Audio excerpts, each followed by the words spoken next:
Hi, welcome to Route 66, our journey through the Bible. We're on day number 62 as we're going through the Bible. We're in the fifth book of the Bible, Deuteronomy, and we're going to read three chapters today, Deuteronomy 10, 11, and 12. So get your Bible out and let's see what it has. I give you a brief summary of the chapter as you read through.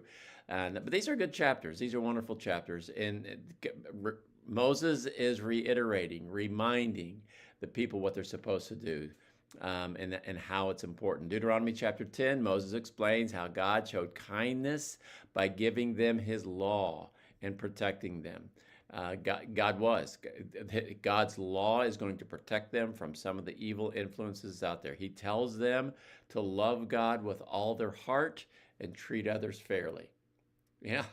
If you can have a good relationship with God and a good relationship with other peoples, you'll have a good life. Yeah, life isn't that complicated, but it's not easy, okay? So that's Deuteronomy chapter 10. Deuteronomy chapter 11, he encourages them to keep God's commandments. God has given you some commandments, not because he wants to take the fun out of life, but because he wants to protect you and bless you. He promises that if they obey, they will enjoy the blessings in the promised land, a fruitful land, a happy community.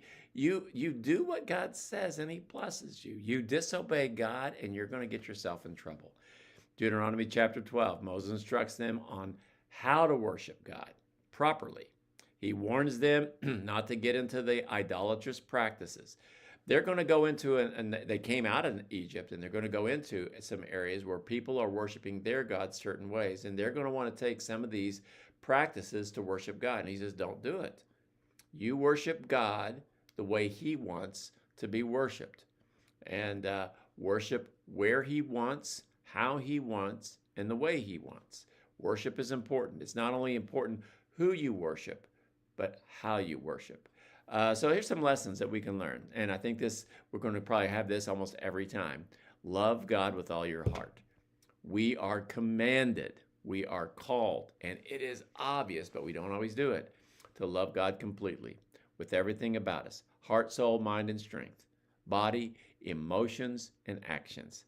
If we do that, it's going to follow to the next lesson. We're going to want to obey his commands. And that's the second lesson, obey his commands, because we love him.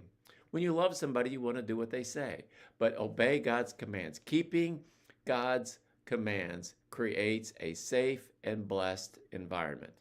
The family, the community, obedience brings rewards and blessings from God. So obey his commands. Number 3, remember God's kindness. We should always remember how much God has helped us and cared for us. For me, one of the ways is a lot of things I should have gotten that I didn't. Bad things. A lot of bad things that I deserved. Never got it.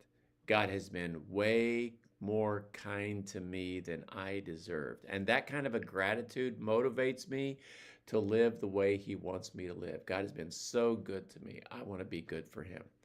And then another lesson is we just need to live different from the world. And I know when you see like sometimes the Amish and other people, it's not only living different, but it's also they dress different. And that in other words, they want to completely separate. And I don't think that's an all-wise thing. We don't just want to be different to be different. But there should be a difference in how our ethics and our mannerisms and our kindness and our niceness. To me, the nicest people in the community should be Christians. The most honest people in the community should be Christians. The most loving people in the community should be Christians. But a lot of times it is completely the opposite. God's people are meant to be set apart, not